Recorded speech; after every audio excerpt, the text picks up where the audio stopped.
Sì, buono. Era obiettivamente difficile aspettarsi di più dalla prima partita, secondo me, anzi direi che era impossibile aspettarsi di più. Si poteva ottenere di meno, e non parlo di risultati, parlo di tante cose. Quindi direi buona la prima. Chiaro che non siamo in questo momento qua una squadra che ha la condizione psicofisica di avere una squadra, secondo me, per pensare a medio-lungo periodo. Noi oggi abbiamo fatto la partita di oggi, l'abbiamo fatta come l'abbiamo preparata, e secondo me i ragazzi sono molto bravi a cambiare mentalmente alcune priorità, si sono concentrati su delle cose, magari prima si concentravano sulle altre, e non è stata una partita tanto diversa da quello che mi aspettavo, sinceramente. Sapevo che l'Arezzo non sarebbe venuto qua a spavaldo, purché è una squadra che ha fatto tanti gol. Sapevo che per noi sarebbe stata una partita, io dico con lo zaino addosso, ed era abbastanza evidente, secondo me, soprattutto prima del gol, ma è una cosa scritta che era così. L'importante è non prendere gol, perché se tu prendi gol dopo mentalmente in questo momento non hai la forza, la spensieratezza, non avevi. Adesso magari questa partita cambia un po' le dinamiche mentali, ma non avevi più la forza sicuramente. Io penso che il primo tempo avevo fatto la partita che abbiamo preparato, con un blocco squadra importante, abbiamo concesso penso 0, un tiro dalla distanza e un paio di traversoni sporchi. È chiaro che per difendersi così poi fai fatica a accompagnare l'azione, soprattutto se non sei pulito nella prima giocata, e quindi il primo tempo non abbiamo creato tanto, anche se quella di ragazza è stata un'occasione vera e il portiere ha parato, dall'altra parte non c'è stato.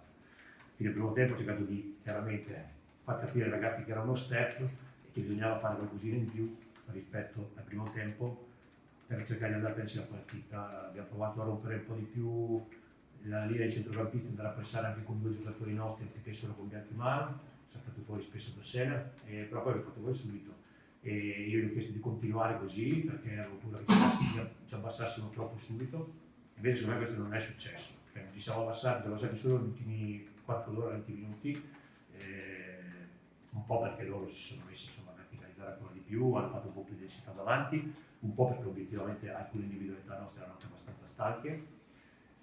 Però siamo ripartiti anche bene 3-4 volte nel secondo tempo a campo aperto, che mi fa ben sperare queste cose, perché abbiamo insistito molto durante la settimana su questo modo di giocare, e con caratteristiche o senza caratteristiche siamo comunque andati a cercare gli spazi, e questo mi fa pensare che se staremo anche meglio di là, ma certe situazioni le possiamo sfruttare meglio. Ha parlato del primo e secondo tempo, sono abbastanza curioso di sapere cosa ha detto esattamente lei ai suoi giocatori. Gli ho detto che stavano giocando con uno zaino addosso, che da di fuori era evidente e che sapevo che era normale. Gli ho detto che dovevano cercare di pulirsi un po' di più la testa, gli hanno detto che non era assolutamente vitale vincere, era vitale liberarsi un po' la testa e continuare con quella fase difensiva lì, cercando di essere un po' più propositivi. Ma il gol subito ci ha abbastanza aiutato in questo senso, perché non c'è stato neanche un secondo tempo da interpretare rispetto a quello che ci siamo detti nello spogliatoio. Penso che fosse il quinto, sesto minuto del secondo tempo il gol, e quindi questo poi ha creato una cosa diversa. Primo perché tutto di colpo ci sono stati degli spazi che prima non c'erano.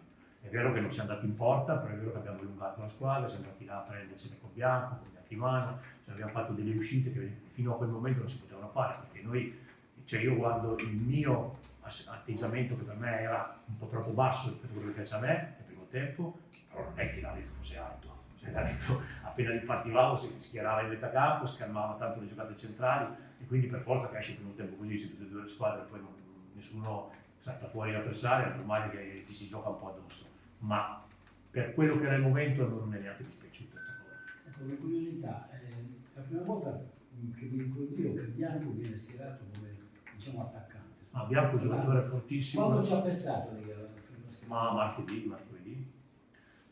Allora, Bianco è uno dei giocatori più forti che abbiamo e può giocare in tutti, cioè per me, per me una mezzala completa di gamba può fare anche la punta esterna e viceversa.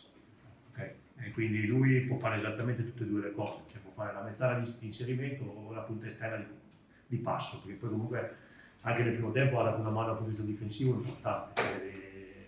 La squadra deve essere un po' bilanciata, insomma, cioè, da parte che c'è magari un giocatore un po' più offensivo, magari tiene la mezzala un po' più di copertura, dalla parte che c'è magari mi sembra che da questo punto di vista l'abbia interpretata bene.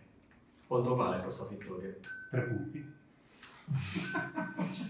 No, 3 punti perché in questo momento, cioè noi in questo momento non possiamo fare, cioè non dovevamo essere troppo depressi prima perché c'era ancora tante partite davanti, c'erano detti, era una partita importante, però non era detto qua, là, su e giù. Adesso non dobbiamo essere troppo al contrario, insomma, cioè, è sempre un'impresa difficile quella che ci aspetta. Io ho detto prima della partita ai ragazzi che però siamo ancora in una fase della stagione dove conta di più quello che farai di quello che hai fatto. E quindi non siamo ancora nella volata finale dove poi vai a guardare il punto in più, il punto in meno. Adesso devi diventare squadra, devi diventare squadra, perché comunque la squadra ha fatto il periodo che stava anche bene e devi tornare a farlo.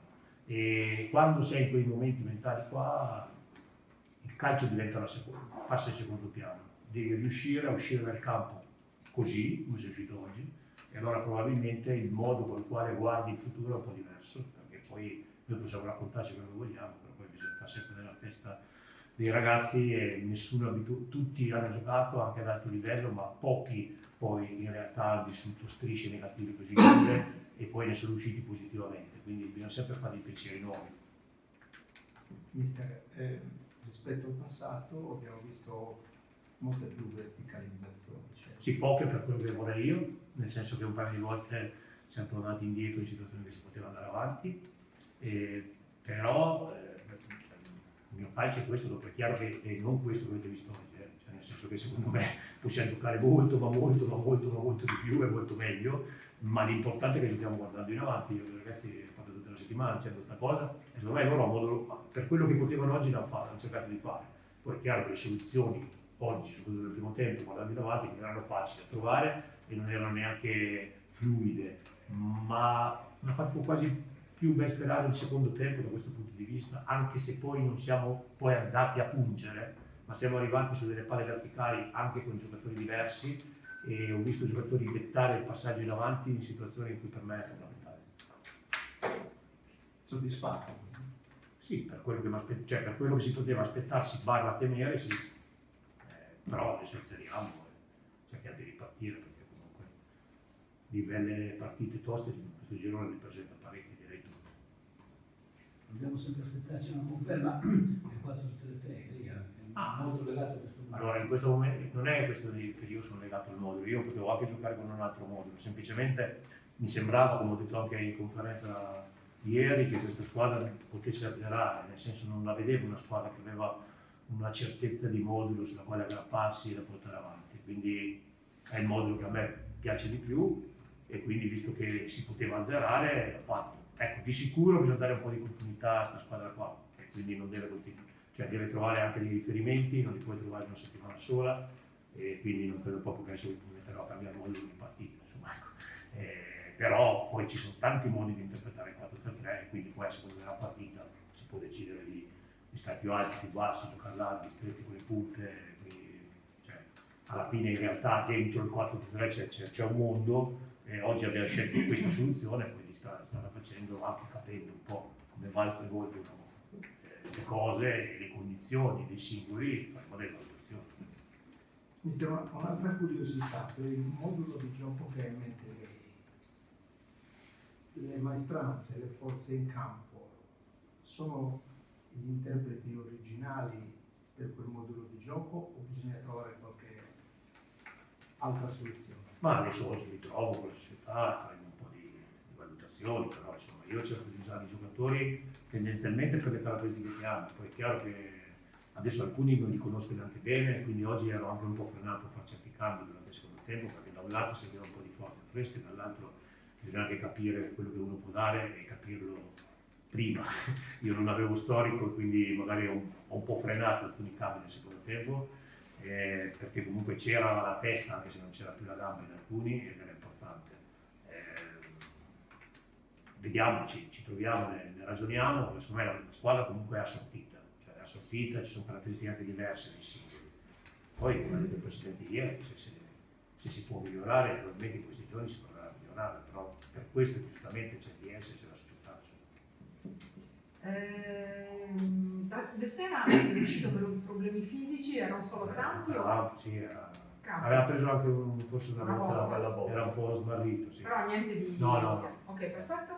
E poi una curiosità, per come siamo abituati a vederlo noi, Arboleda su quella fascia non ha spinto praticamente niente. È una scelta oppure è l'evoluzione della partita che ha comportato questo? Questo è successo perché De Sena spingeva tanto. Io Ok, gli ho quindi detto a loro che devono accompagnare con uno dei due della catena e oggi De Sena stava bene finché ne ha vinto soprattutto, poi nel secondo mai non si è ripartito più con nessuno dei due, però era stata impostata così con Montebugnoli che spingeva di più a sinistra e la Rosa che dava più copertura Ok. e De Sena che allungava di più dalla parte di lì e Arboleda stava chiaramente ad adeguarsi, visto che De Sena comunque allungava sempre, lui dava equilibrio, ma secondo me l'ha fatto bene. Ok. Un'altra cosa, mi è sembrato a un certo punto che ci sia stata un'inversione tra bianco e ragazzo No, l'ha oppure fatta loro. fatta loro. Sì, io gli ho detto che se si invertono ogni tanto è meglio, nel senso che danno meno riferimenti agli altri, poi magari tante volte io ragazzo chiedo di venire proprio tanto dentro, anche se io vedo il portiere partiva praticamente da seconda punta e poi postarci che mentre ti rimetti a posto per pressare, magari va a finire che Bianco va di là, allora rimane un po' di là e poi si sono rimessi a posto, però secondo me da questo punto di vista sono stati molto applicati. Quindi hanno seguito, Sì, sì, sì. Sì, sì. sono stati diligenti. Ma c'è anche qualche problema di carattere fisico, secondo me. Ma no, ma non è quello fisico dal punto di vista assoluto. Io l'ho detto anche in conferenza, cioè la squadra secondo me deve abituarsi in settimana a fare delle cose diverse e con più intensità, secondo me l'intensità non di gioco, l'intensità di agonistica, ok? Però quando tu sei in queste situazioni mentali non è questione di condizione fisica, è questione che ti pesa tutto, la gamba è più pesante e il famoso zaino c'era veramente, cioè noi ce lo immaginiamo, però su un giocatore che vive questi momenti c'è.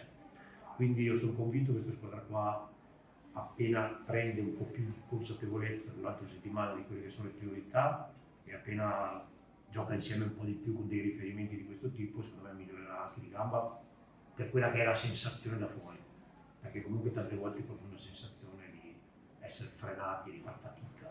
Però io sinceramente ieri avevo detto che sarebbe stata una partita di grande fatica, cioè non di sofferenza, perché alla fine onestamente non è che si è sofferto, cioè forse gli ultimi due traversoni, però dico rispetto a quello che può essere una squadra che ti mette lì, non hai subito queste grandissime situazioni, però di fatica perché più passano i minuti, più diventa un'ossessione al risultato, più vorresti che l'arbitro fischiasse. Quando tu giochi a calcio e speri che l'arbitro fischi la fine, vuol dire che non ti stai divertendo, vuol dire che non stai bene.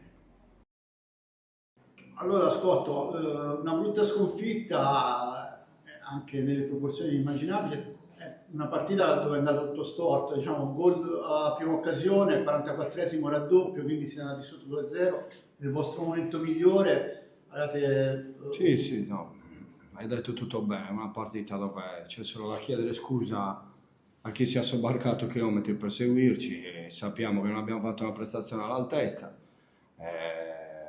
Non dobbiamo fare un dramma nel modo giusto, nel senso che finora abbiamo fatto veramente qualcosa di clamoroso e quindi con merito, quindi bisogna cercare di resettare al massimo questa sconfitta con grandi meriti della Carrarese. Poi forse dopo non siamo stati bravi perché secondo me sul 2-0 la partita comunque si stava giocando, ecco, cioè il primo tempo si stava giocando. Naturalmente 2 gol di svantaggio non sono facili da recuperare, soprattutto in una Carrarese molto aggressiva.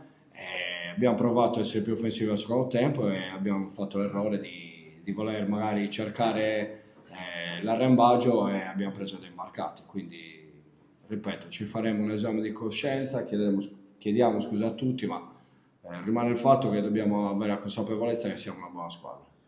Nella ripresa infatti eravate partiti bene, forse un po' troppo offensivi, ho visto 4 con te e io di Achitè, Golino, Rocco e Pato di là, cioè no, ripeto, oggi non è commentabile, nel senso che io non avevo mai preso per la mia carriera 5 gol, non penso che tanto succeda, però se li prendi nel modo giusto ogni tanto gli schiaffi possono far bene, quindi in questo momento dobbiamo solo analizzare questa brutta giornata e ripartire come sempre.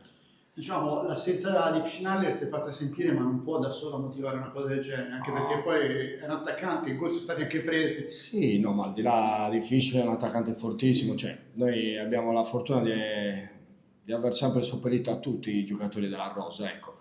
Sicuramente siamo una rosa che non aveva quelle ambizioni inizialmente, poi si è trovata, ripeto, secondo me con merito, esprimendo un buon calcio, divertendosi.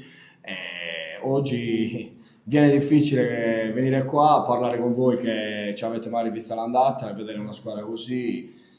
È dura da spiegare, però l'unica cosa che posso dire è che veramente è una giornata storta e dovremo già dimostrarlo a martedì. L'ultima cosa, giornata storta forse anche per gli episodi arbitrali, perché mi sembra che un paio di rigori li avete reclamati, uno era proprio il primo tempo, era su di te. Guarda, io ti posso dire una cosa dell'arbitro, onestamente non puoi appellarti a un arbitro, perché credimi, se avessimo perso 2-0 sarei venuto magari qua e ti avrei detto che, non so, non penso di essere un pazzo nel dirlo, che il primo tempo naturalmente i difensori del Carrarese venivano forti e lui non ha mai fischiato un fallo, mai. Onestamente poi non so i rigori onestamente non ha avuto una condotta della gara secondo me ottimale, però è inutile appellarci all'arbitro, dobbiamo farci un esame di coscienza noi oggi e basta questo.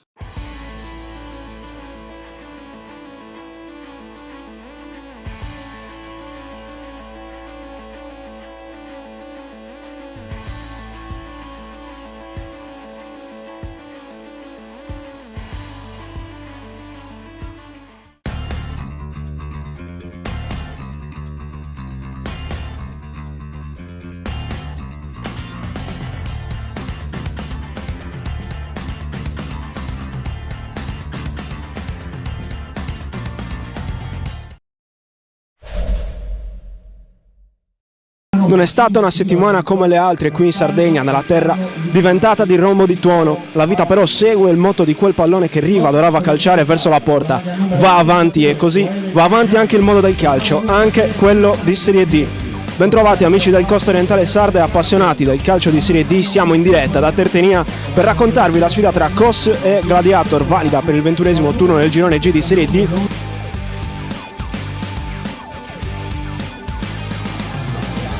Dan però fa suo il pallone, c'è l'attacco tra le linee di Messina, è costretto a uscire Tangianu, bravissimo a uscire con i tempi giusti, con il piede. Parte Bonu, è una finta però ci va De Montis col destro, Paramarone, Visconti prova a cambiare gioco, c'è la deviazione, c'è anche il lancio di prima intenzione spaziale di De Montis per Ladu che entra in area col mancino.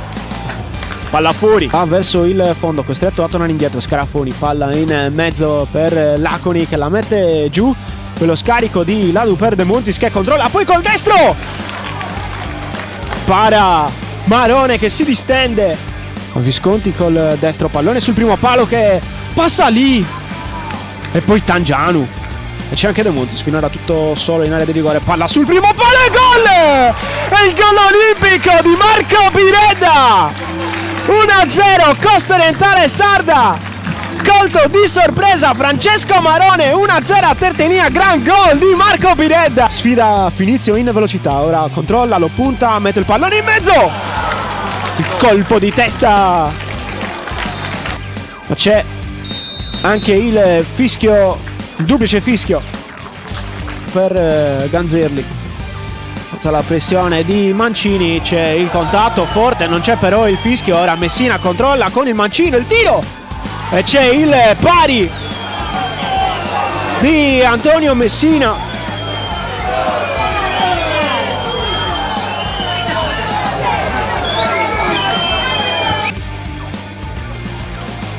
Messina bravo a controllare il pallone, si apre la difesa con Mancini che può controllare col destro, converge verso il centro dell'area e trova il vantaggio del Gladiator che ribalta la partita con Mancini che si toglie la maglia e va a esultare sotto la curva dei tifosi ospiti.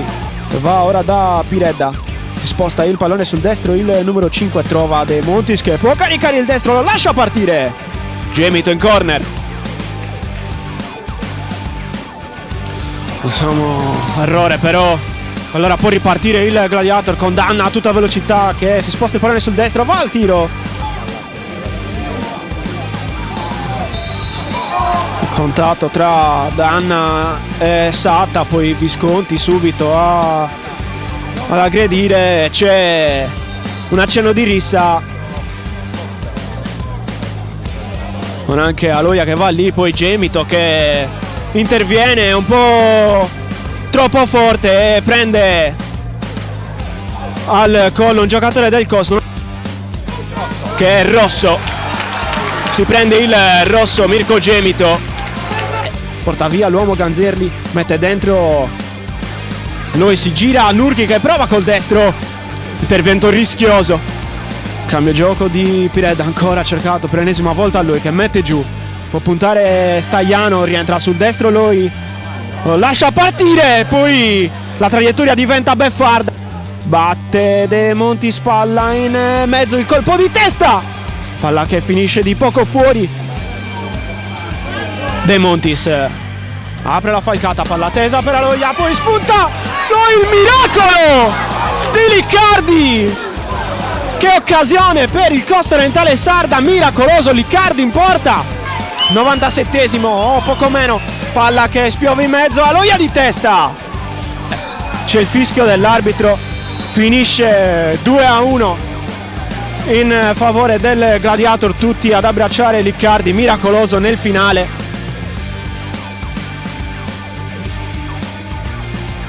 Vedremo una sconfitta che un po' brucia, visto anche il finale che si era aperta a ogni esito, insomma, però primo tempo molto positivo, poi nel secondo gli episodi non sono girati dalla vostra parte. Signori, questo è il calcio, dicevano, no? Ed ecco il calcio qua. Purtroppo magari c'era un fallo che si poteva fischiare prima del loro gol, successivamente c'è stata una deviazione sul tiro in porta. Siamo qua a raccontare comunque degli episodi che in questo momento non ci sono girati a favore, dai. Abbiamo creato tanto, gran possesso palla, diciamo che abbiamo lasciato poche cose agli avversari, però sono stati bravi loro a sfruttare le nostre minime disattenzioni. Ecco, a inizio gara si è rivista la difesa 3, l'attacco un po' diverso dal solito, sembrava anche la soluzione giusta perché stavate trovando anche il modo di attaccare bene la profondità. Poi cosa è successo? Al di là dell'episodio magari nel secondo tempo è mancato un po' l'atteggiamento giusto nell'approccio. Io sono perfettamente d'accordo, noi abbiamo giocato col falso 9 davanti, volevamo più palleggio perché non volevamo lo scontro a corpo con i difensori, invece cercano di aggirarli con del possesso palla, credo che sia riuscito benissimo quello. Purtroppo sono venuti fuori anche loro perché incontravamo una squadra che si doveva salvare, tutto per tutto, gli è andata bene, non so se rigiocandola finisce così, ma in questo momento accettiamo il verdetto del campo. Ecco, al di là di tutto comunque è un periodo in cui soprattutto l'attacco soffre un po' il digiuno che sta vivendo. Come si esce un po' da questa situazione? Perché sicuramente il gol manca, penso a giocatori come Aloia, come Nurki, anche se sono entrati nella seconda frazione, però è una situazione che più passa il tempo magari più pesa per gli attaccanti. Sì, sono sicurissimo che ne usciremo fuori. La soluzione, la primaria, è quella di non puntarci il dito l'uno con l'altro, cercando il colpevole negli 11 titolari. Secondo me l'unica ricetta è il lavoro e il campo. Credo che l'armonia all'interno dello spogliatoio è fantastica, anche se sono stati questi due intoppi. Purtroppo sì, non fa piacere, ma abbiamo tanti giovani che si vogliono mettere in mostra. Chi merita gioca, come avete visto anche oggi. Il mister non guarda in faccia a nessuno, dunque credo che fino alla fine ne vedremo delle belle. Ecco, una nota nel finale, chiedo dell'esordio di Tangianu, ma è un altro tassello di quel progetto che guarda più al lungo termine.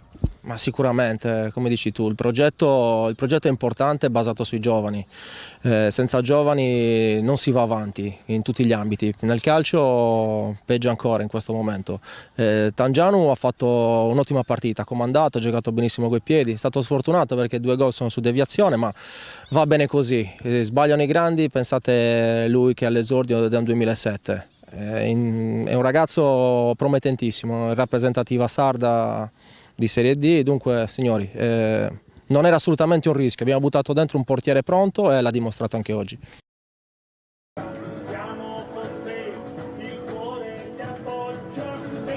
l'ingresso in campo di San Marzano e Sassari Latte Dolce, che disputeranno per, diciamo, un celeste. Per il Sassari Johnson in panca con il tecnico Mauro Giorico, il numero 12 Congiunti, il numero delle due formazioni. Ovviamente a breve il minuto di raccoglimento siamo pronti per il fischio d'inizio che arriva in questo istante. Match tra San Marzano e Sassari Latte Dolce. Nuova Florida a 22 per effetto di 5 punti di penalizzazione finora subiti, sarebbero anche di più, però Ferrari entra in area, è accerchiato da mezza squadra del Sassari Latte Dolce, il rimorchio per Uliano e c'è subito il portiere in verticale, va però a servire Muñoz che innesca Di Gennaro lateralmente, torna in possesso della palla il capitano, cross per la testa di Ferrari, pallone di ancora un'occasione dunque per i blaugrana, altezza. Benendo a centrocampo con Uliano che completa dalle parti di Gennaro, ha spazio per tirare, prova la conclusione il capitano, la sfera finisce palo dell'attare da terra tra le gambe dei compagni, la traiettoria della sfera, parte di Gennaro, la parabola che va a morire per evitare di incappare in un controfallo. Rimessa, ancora pallone sui piedi del mancino numero 11 e la rete! E finalmente puntuale, perfetto l'inserimento del Certito in posizione regolarissima, siamo al limite dell'area, va ad innescare il capitano Di Gennaro, deve tornare sui suoi passi, prova Ferrari al sfondo! Nicola! E l'ha messa lì la diagonale. Termina qui il primo tempo, San Marzano meritatissimamente in vantaggio sul Sassari Latte Dolce, la doppietta di Nicola. Si riparte.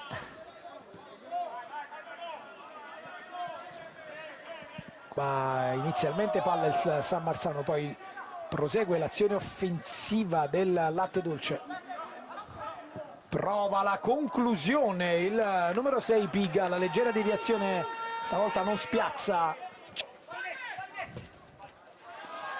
Palla larga a sinistra per Mancini, lato corto dell'area di rigore, alle spalle c'è Uliano, il cross sul secondo palo, Ferrari! Sfiora!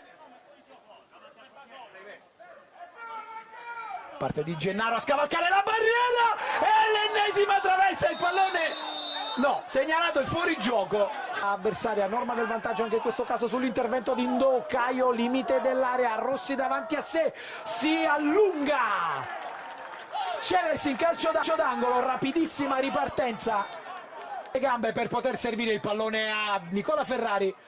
Si va a guadagnare la linea di fondo proprio per Bacio Terracino. Probabilmente è andato con la mano un po' morbida. È rimasto contuso al polso, intanto Di Gennaro se ne va in dribbling, prova la conclusione ed è ancora sfortunato il capitano.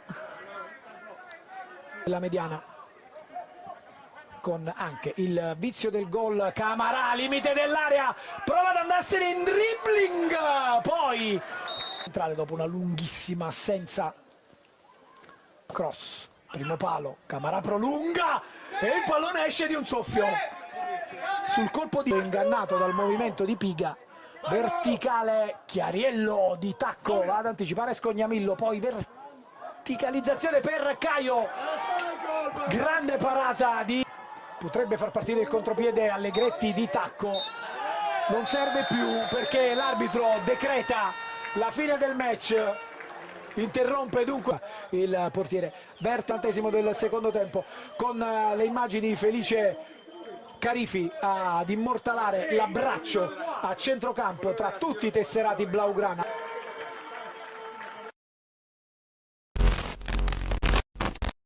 Amici sportivi, buon pomeriggio dal Pasquale Pinna di Budoni, benvenuti a Budoni Trastevere, la 21esima giornata, la quarta di ritorno del campionato di Serie D Girone G. Tanto dalla bandierina Tortolano per la squadra ospite, pallone verso il centro, il colpo di testa e il gol di Daniele Crescenzo, subito avanti in Trastevere all'8° minuto. Il corner di Tortolano, il colpo di testa di Crescenzo che ha saltato in solitudine al centro dell'area di rigore. Giordani prova a servire Alonzi, si inserisce bene Toskic che recupera la palla e mette in movimento Bammacaro.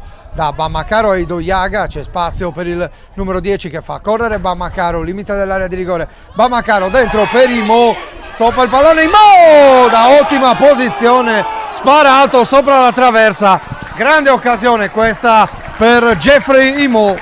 Apre su Barbosa, porta palla il difensore centrale del Budoni che gioca ancora all'indietro su Basualdo. Da Basualdo a Toskic, Toskic tra le linee pesca Idoiaga, il sinistro di Idoiaga impegna Semprini in un difficile intervento. Idoiaga vede Bammacaro, lo ignora, servito Toskic che apre a destra dove c'è Iodice. Lo stop di Iodice, la chiusura di Fragnelli, può partire in contropiede il Trastevere con Tortolano. Tortolano prova a lanciare lo scatto di Alonzi, Alonzi protegge bene palla, salta Marano, si è allargato troppo Alonzi che il pallone è ancora buono, Alonzi supera un avversario, poi tenta il tiro, pallone che non esce dall'area di rigore, trova il gol del 2-0, il Trastevere al termine di un'azione davvero insistita. Allunga la squadra romana nel momento in cui il Budoni stava esprimendo comunque il massimo sforzo per cercare di pervenire al pareggio. Grande azione di Federico Alonzi, ma attenzione perché siamo dall'altra parte con Imo che ha l'opportunità di incrociare, saltato Semprini, non impeccabile nell'intervento Jeffrey Imo, dopo nemmeno un minuto fa 1-2, si riapre subito la partita del Pasquale Pinna. Numero 11 della squadra di casa, quindi Barbosa, da Barbosa a Basualdo, servito il numero 7 Bammacaro che entra in aria, il diagonale di Bammacaro, la deviazione di Crescenzo, calcio d'angolo per il Budoni, sale l'incitamento del pubblico di casa. Battuta lunga di Ferramisco a cercare Alonzi, Alonzi riesce ad andare via Casale, mette il pallone al centro, c'è Iodice in anticipo su Tortolano ma perde palla, Tortolano, la conclusione, rischia tantissimo il Budoni. Sul pallone Toskic, pallone sulla destra a cercare il numero 10 Idoiaga, da Idoiaga a Quintero che aveva lo spazio per concludere, ha sbagliato lo stop Ivan Quintero, quindi Basualdo, Barbosa in avanti a cercare l'inserimento di De Paola che ha spazio per il cross, affronta Fragnelli, De Paola la mette al centro, non ci arriva Quintero, ci arriva Ferramisco, in anticipo anche su Bammacaro, poi il fallo di Stefanoni, vince un altro duello, servito Basualdo, da Basualdo a sinistra dove c'è Stefanoni, dentro per Toskic, arriva prima di Rosati, Toskic la mette dentro per Imo, il grande intervento di Semprini, prima occasione per il Budoni, colpo di testa di Imo, Semprini se la trova lì e in due tempi blocca. E la battuta di Stefanoni con Spano che subito va a proporsi, lo scambio con Stefanoni, pallone dentro, Imo ha lo spazio per andare al tiro, c'è una deviazione da parte di Giordani, recupera Quintero, Quintero va via, Spano! La girata di Samuele Spano, si presenta così il numero 20. Lo stesso Tortolano va a battere questo calcio d'angolo, traiettoria a rientrare. Battuta di Tortolano verso il secondo palo, Ferramisco, la palla sulla traversa, palla che è ancora buona, poi si alza la bandierina del guardaline. Grande occasione stavolta per il Trastevere con Ferramisco. Arriva il fischio del signor Garbo, la battuta di Idoiaga sulla barriera, ma recupera Barbosa che ci prova con il destro. Facile parata questa per Semprini. Giordani che prova a spedire nuovamente in avanti, lo fa per una seconda volta e su questa palla lanciata in avanti da Giordani finisce la partita del Pasquale Pinna. Budoni vince il Trastevere per 2-1.